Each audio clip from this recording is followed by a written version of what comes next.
Oui, bonjour, bien-aimés frères et sœurs dans le Seigneur et amis qui regarderaient peut-être cette vidéo. Donc, soyez bénis. Et cette vidéo, simplement pour vous présenter mon témoignage, vous dire comment je suis devenue chrétienne. Voilà, donc j'appartenais à une famille nombreuse, catholique, et j'ai été élevée dans le catholicisme. Et pour vous dire qu'à cette époque, dans ma famille, le nom du Seigneur était honoré, respecté. Voilà, mais il y avait à côté tout le rite catholique que l'on connaît. Et je vais pas m'étendre là-dessus. Moi, j'étais une petite fille qui, comme les petites filles catholiques, j'allais au catéchisme, je suivais un enseignement catholique. Mais toutefois, j'étais quand même une enfant qui croyait énormément et surtout qui aimait énormément Jésus. Sa personne, son sacrifice à la croix, tout ça me parlait beaucoup et j'étais très très rapidement attachée au Seigneur. Et j'allais très très souvent à l'église de mon quartier. Et je retrouvais la sacristaine, c'était la personne qui était chargée un peu de l'organisation de l'église, de l'organisation de la sacristie, avec le nettoyage des eaux, voilà, de tout l'ornement, des soutanes, etc., des prêtres. Et elle avait aussi en charge de fleurir les autels, et moi j'étais très souvent avec elle, justement pour fleurir les autels. Et à cette occasion, quand on faisait ça, qu'on changeait des fleurs, il y avait dans l'hôtel, sur l'autel, une petite lumière rouge. Je ne sais pas si c'est encore de mise dans les églises catholiques actuellement, mais bon, à l'époque, il y avait une petite lampe rouge qui nous signalait la présence de Dieu et devant laquelle nous devions nous agenouiller autant de fois on passait, autant de fois on s'agenouillait en signe de déférence et de salutation à ce qui semblait être le Seigneur. Donc voilà, j'ai grandi, je me suis mariée.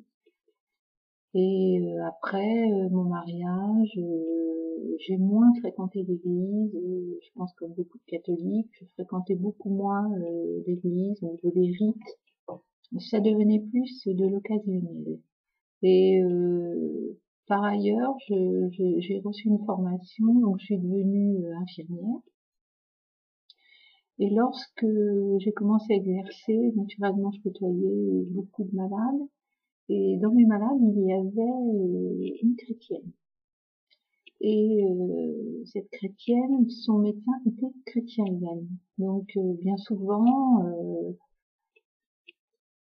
il devait sentir vraiment quelqu'un qui aimait le Seigneur, puisque très souvent il me parlait. Et un jour on m'a invité, donc j'étais à une réunion dans une église évangélique de Pentecôte. Et donc très très rapidement j'ai pris le baptême. Ensuite j'ai eu une vie spirituelle quand même rapide, si je peux dire. Et à la fois, il y avait encore en moi des convictions que je ne partageais pas, et on va dire avec l'église quand même quelques petits décalages. Donc j'ai aussi à cette époque-là fréquenté beaucoup d'églises de maison qui elles, à contrario, elles m'ont beaucoup apporté par le partage, par la fraternité, par la croissance en fait que nous avions dans ces églises de maison. Donc voilà, ça c'est un petit peu mon parcours en vous disant tout de suite, hein, pour être bien clair avec vous, c'est pas un parcours facile. C'est un parcours quand même difficile dans lequel je n'ai jamais cessé d'aimer le Seigneur, mais pour revoir ma vie auparavant, ce que je peux constater, c'est que c'est une vie où j'avais un peu une vie, voilà, et j'avais une vie avec Jésus-Christ. Lorsqu'il y avait des temps à l'église, des temps de réunion, des temps de partage, en église de maison, voilà. Donc, c'était un peu compliqué et je pense que c'est la situation de beaucoup de chrétiens. Et avec le recul, quand j'essaye vraiment de bien comprendre les choses, en fait, je me rends compte qu'on se convertit, on est très heureux de se convertir. Forcément, il y a une joie à cette période-là. Et on fait beaucoup d'efforts parce qu'on se rend compte que nous sommes des pécheurs. On a cette conviction. On fait beaucoup d'efforts pour abandonner des choses.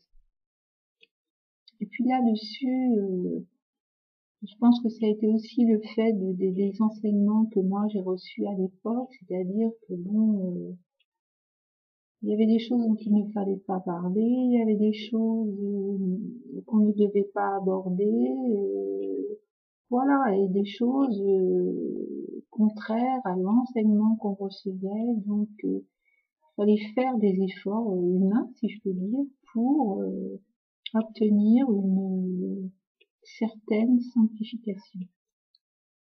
Et puis, avec les années qui passent, et mon chemin de chrétienne qui a continué, hein, malgré les difficultés, malgré les difficultés aussi avec les églises, avec les frères et les sœurs, c'est pas un chemin facile, mais ce que je peux constater, c'est que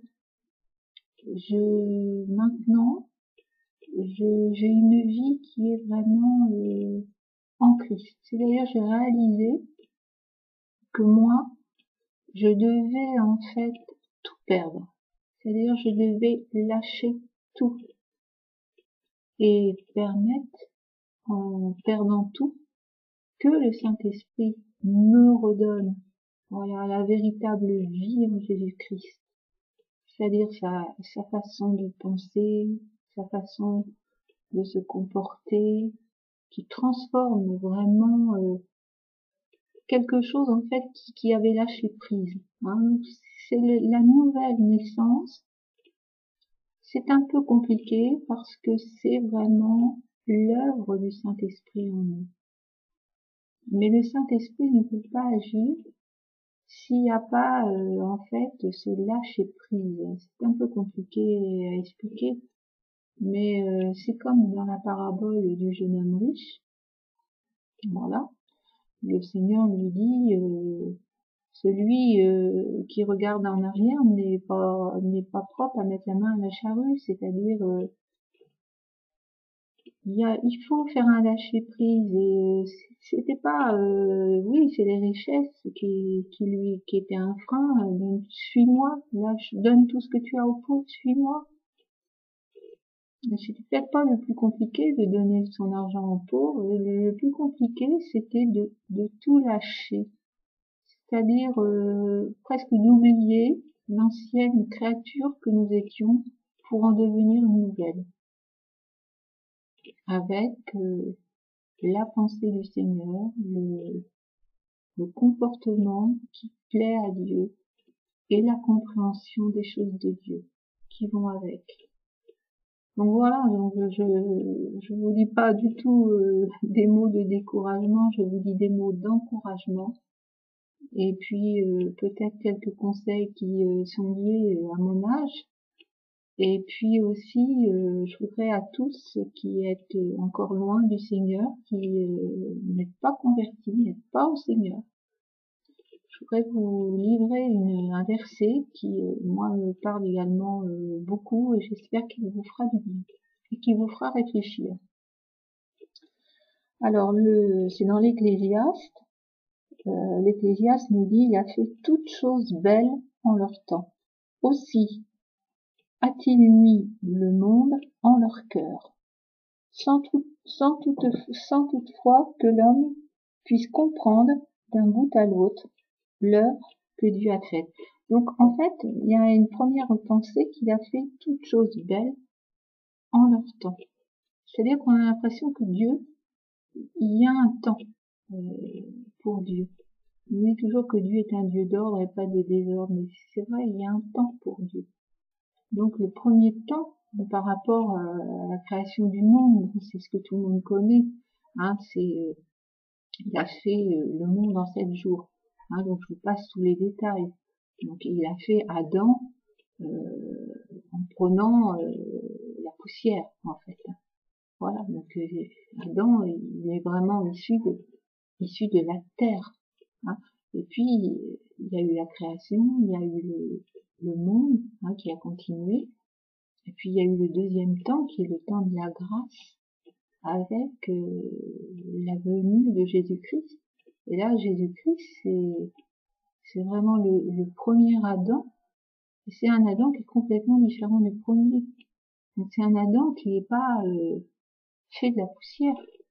C'est un Adam qui était déjà, on va dire, déjà existant dans l'Ancien Testament, qui s'est incarné à travers qui a pris une figure d'homme, mais c'était cette parole faite chair, c'est-à-dire c'est la parole de toute éternité, avant que le monde ait même été fait par Dieu. Avant la fondation du monde, Jésus-Christ existait. Donc voilà, donc après, Jésus-Christ nous a fait rentrer dans la grâce, donc c'est un deuxième temps.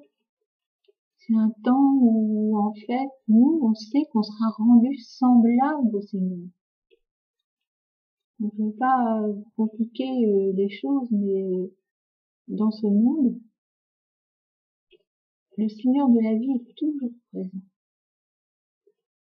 Donc c'est l'Ecclésiaste qui nous l'atteste, que chaque homme, là je m'adresse à peut-être chaque homme ou chaque femme, elle a dans son cœur la pensée de l'éternité.